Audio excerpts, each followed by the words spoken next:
Honorable James, your time ends at 27 minutes past.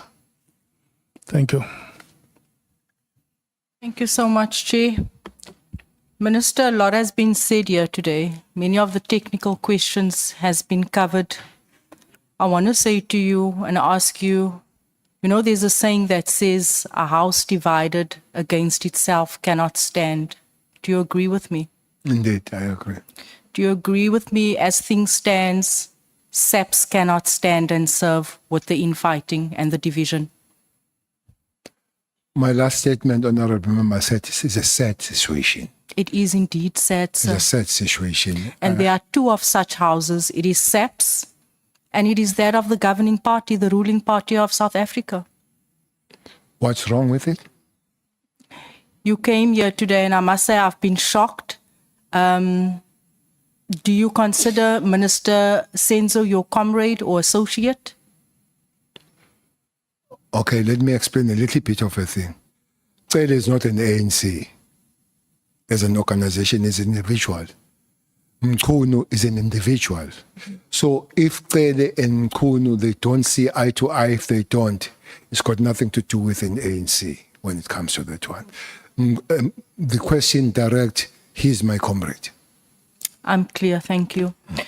I want to ask you,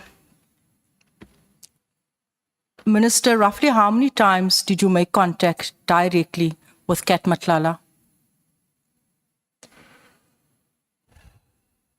You mean talking to him? I think it should be 4 times altogether. 4 times. How many times did he contact you?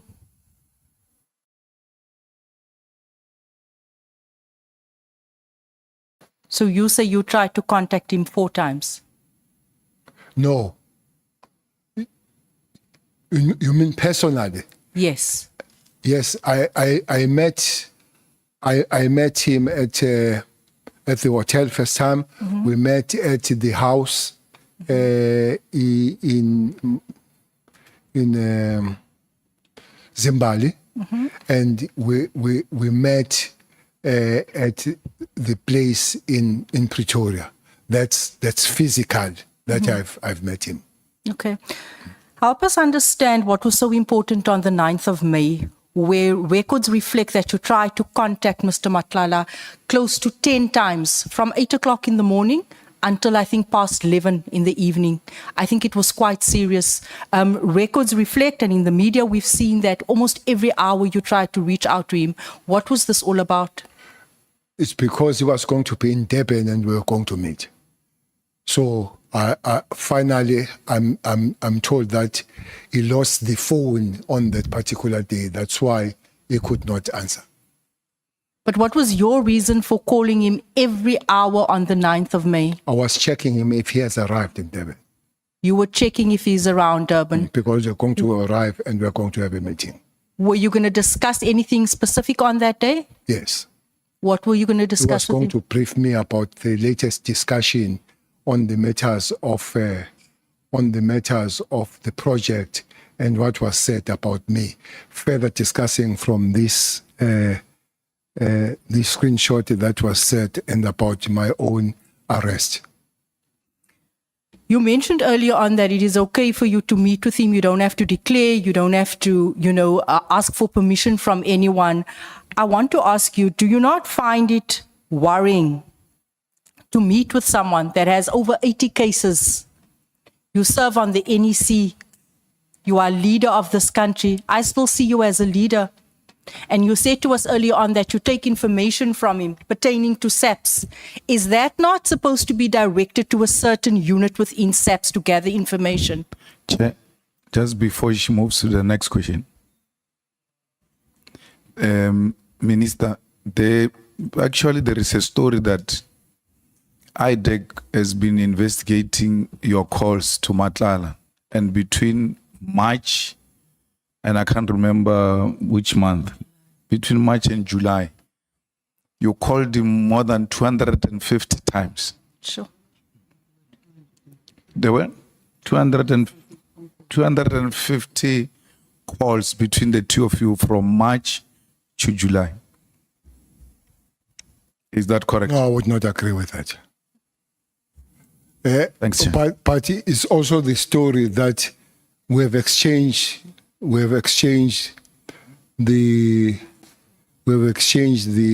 messages 100 times. Yeah. And zero.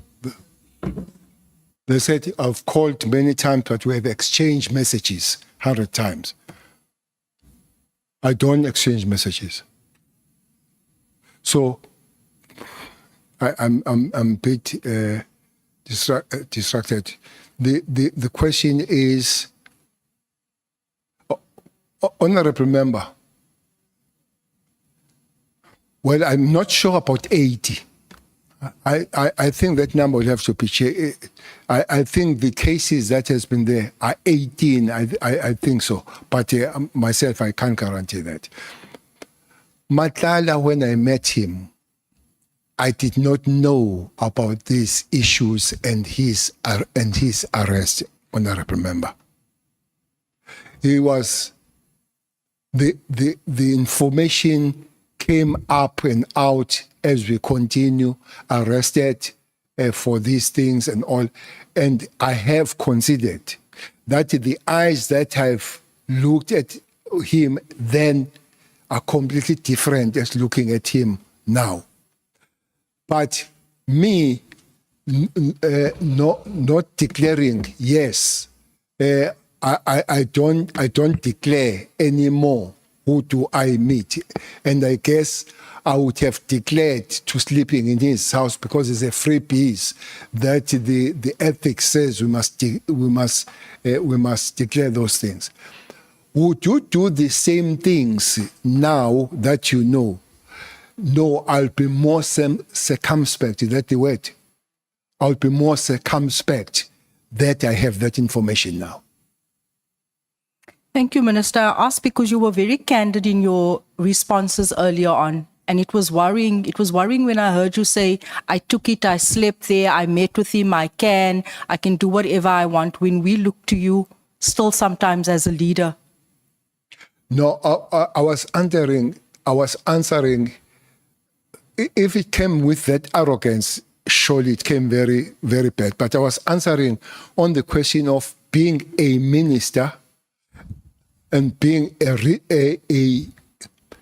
public representative, that there are things that you can't do, like doing things and not report. Yeah. Not just because I believe it's correct, I can do as I wish. Human beings are not allowed to do as they wish. They've got some limits to whether you're a minister or not. Hence, I come to this statement, Honorable Member, that says, knowing what I know now, I guess I would behave differently than the time when I didn't know anything. Definitely. Thank you, Minister, because I'd like to believe that our actions are guided by our morals and our principles. And this is why I ask this question. It is concerning the amount of times that you called Kat Matlala, because I tell you, it is around the same time his contract was actually cancelled by Minister Senzo. And this is why I ask. What do you mean by same time? I think it was around about, I stand to be corrected, it was around about May, where Kat's contract was actually cancelled by the minister. So I was just wondering what the reason was for those many calls that you made to him. Was it maybe, and this is just in my opinion, this is just unpacking how things unfolded, was it maybe because you had heard something and you wanted to give him the heads up? I don't know. So this is why I asked you that question. Well, definitely I could not have any form of a help of cancelling and not cancelling. Definitely, I could not have come close to the minister to cancel or not cancel. So it was not going to help me on that one, even if I knew that it was going to be cancelled or cancelled. I'm very sure if it did not lose the phone, I would have phoned once. So this person is coming to Durban, you don't get that person. So you will try to phone until you get that person, because you know you were supposed to meet him. So that did not happen. That's the reason not because it was frantic and something that was burning, especially when it comes to the counseling. That is not for me. I don't come close to counseling and nowhere that I was put in negotiating. And I can assure you, I could not have negotiated that with the minister. I could not. Thank you, General. General, if this committee were to request to obtain cell phone records from your network, your service provider, would you be prepared to grant such consent and what? support the gathering of this information? For what? So that we can determine actually, if you have absolutely nothing to hide, would you be okay with that granting?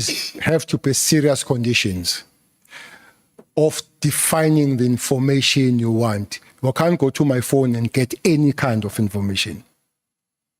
If you determine, and there is a methodology to say, this is information we want, 205 for this information, not everything in my phone, that can't happen. But if you say want information about Cat Matlal and all that, I'm fine, or any other. But it can't be blanket coming to my phone and getting anything in my phone. So it's a no.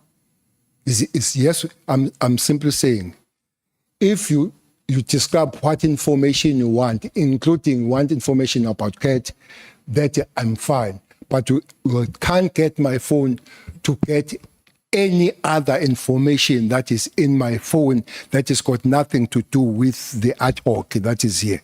It can't be blanket.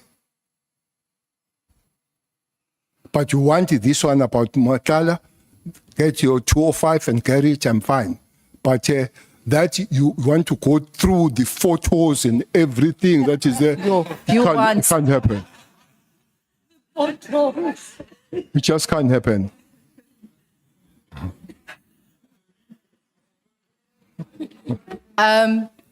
General, you earlier testified that you were aware of rumors, reports suggesting that General Sibia, and you know how I feel about this, that General Sibia runs with drug dealers.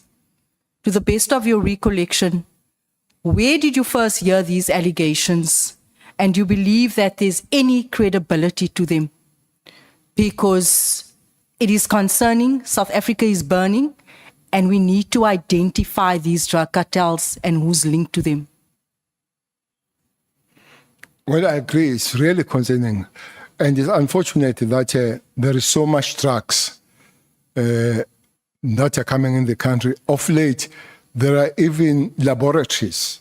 They bring the machines and the raw material to be done in the country. I'm sure you're aware that quite several of them, those laboratories have been busted.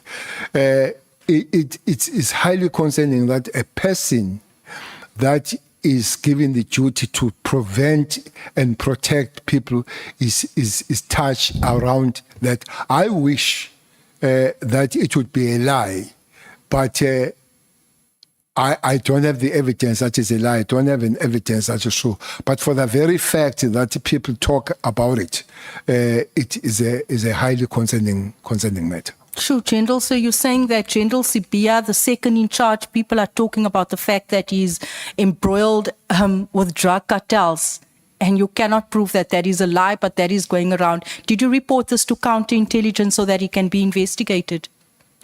Who should report to counterintelligence? Yourself, because it has been brought to your attention. It is very serious, sir. When allegations get made like this, we want to delve deeper into it and get to the truth. Where is the counterintelligence? Within SAPS. I don't know counterintelligence. Is counter not part that investigates? It's part of it, but I don't come close to the counterintelligence. It's not my job to speak with intelligence and counterintelligence. My job is to speak to the National Commissioner about the matters. And National Commissioner. But that would be a real political interference when I go to the structures, counterintelligence, check this one, check this one, check this one. That would be interference. So I don't understand on which side you are, because earlier on you said you cannot interfere, and now you are saying you're supposed to go to the National Commissioner. You said earlier on that you're not accountable to anyone because you're an ordinary citizen in South Africa. So I'm saying, as a citizen, something like this gets brought to your attention. Do you not report it to the police? I thought you were talking to me as a minister at the time.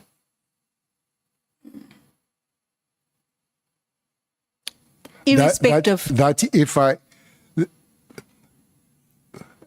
honorable member, if I get something about you, the structure that I can go to is at the police station to open the case. Or if maybe the internal matter is to go to the National Commission. I can't be chasing units and divisions in the police. That will be the interference if you ask that. And indeed, National Commissioner would have known about these allegations, and he should have taken it forward. But it can't be me going to the counterintelligence, going to intelligence and all that as a minister. As a national commissioner, I can do that. Otherwise, it would be a political interference. That's my point on the matter. So, sir, you're telling me that the interest of South Africans is based on the title of a person and their jurisdiction. It's based on law. So only certain people are allowed to report and flag possible criminality and criminals operating within SAPS. One thing that we're investigating here is a political interference. I'm telling you that if Cele goes to the counterintelligence and say, check Mrs. Mom Jacobs, that will be political interference. James. Mom James, I know you so much. I don't know why you talk. We have met a long time ago and many times, but for work. So, but I can't go and say intelligence and counterintelligence must look at you. I can't do that. That I would be doing exactly what we're fighting here for. Just imagine when politicians go to the intelligence and counterintelligence, how many times will go to be checked around and all that. It's not that because I don't want you to do it. It's because as the law, and the law must be followed. One thing that says is that ministers and politicians can't be investigators, and they can't instruct the law enforcement to do that and that unless they follow the structure. The person that I can go to, two places I can go to, as an ordinary, go and open the case at the local station. Second, as I'm in the organization, go to the National Commissioner to say, National Commissioner, there is such a matter about your members. Can you check on them? So, two things here. General Sibia involved with drug cartels, it goes unreported, he goes uninvestigated. Another thing, General Sibia also allegedly involved in a false affidavit intended to implicate General Khumalo. That also just falls by the wayside and is not reported. That was reported to Khumalo. No, not to Khumalo, to open up an investigation against him, even if it's just Khumalo internal. is a cop. You should have opened the investigation. Cele is reported it is not a cop. I can't open any investigation. But I've reported to the cop. I want to ask you, you mentioned something, General, and you said that, you know, with the establishment of these task teams, there was also a task team that was established here in Cape Town where 200 members were deployed and staying at a hotel. And I believe that operation is still functional up until today. 200 members, 800 Rand per night. Can you tell me what was the composition of that team? There were 200 members from different... This one is a police, honorable member. Is ministerial, but set by... commissioner at the time, and I think it was still Stole. So these are police. Maybe let me take it from this way. The national government has put a lot of resources in this province when it comes to policing. So those were the members coming from the different parts of the country to come and work here, try to find the criminality, especially, I think they were initially mentioned townships. I will remember Delft, I think Hanover Park was part of them, but there would be those townships. So to increase the capacity of fighting the matters that were here and all that. So there will be 200 for 2 months. And then they'll be taken out back to their provinces and bring others. And they'll come with the cars, anything around 50. There will be special forces people, most of them, there will be NIU, but there will be detectives, there will be analysts, there will be intelligence. That will be mixed, but it's not the multidisciplinary in terms of other departments, but multidisciplinary in terms of police themselves. And then happened 2018 until 2019. It started 2018 April, and as Operation Thunder ended May 28, 2019. I think that must be about 25 months. But after that, there was... Excuse me, General, I'm being distracted with the noise coming from the corner there, the back. Thank you. And then COVID came. That changed to be Operation Lockdown, but is still fighting with this criminality. Then has continued under the new name Lockdown, but the same resources, starting from 2018 up to the day, Honorable Member. So lockdown commenced when, General? Operation Thunder starts April 2018. It ends the name May 2019, but operations continue, same operations, but under the name Operation Lockdown. Yes, Jay?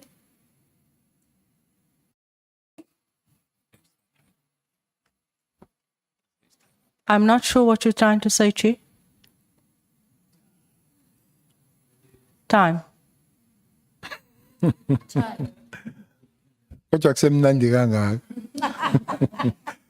Still good to hear from you. Are you saying time up? The feeling I'm not good with sign language. I'm not finished. Can't you give her more time, please? It's not me who allocates time, it's these honorable members. Okay. If we respect each other, we are also going to respect the time. I'm sorry. That's how it works, because the chair does not have to move around to members explaining why this one speaks for this amount of time and why I'm speaking for this amount of time. Before the start of questions, the chair makes an announcement that your time starts at this point and will run up to this point. Like now, the chair is announcing that tomorrow we're starting at 9 o'clock. The EFF and the PA are going to run from 9 o'clock to 20 minutes past 11. EFF is leaving at 9 tomorrow. And then we take a 10 minutes break. We come back at 11:30.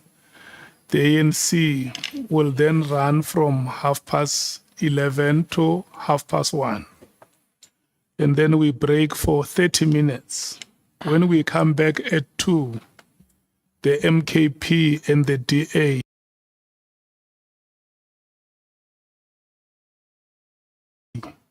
will take us to the finishing line at 4 o'clock.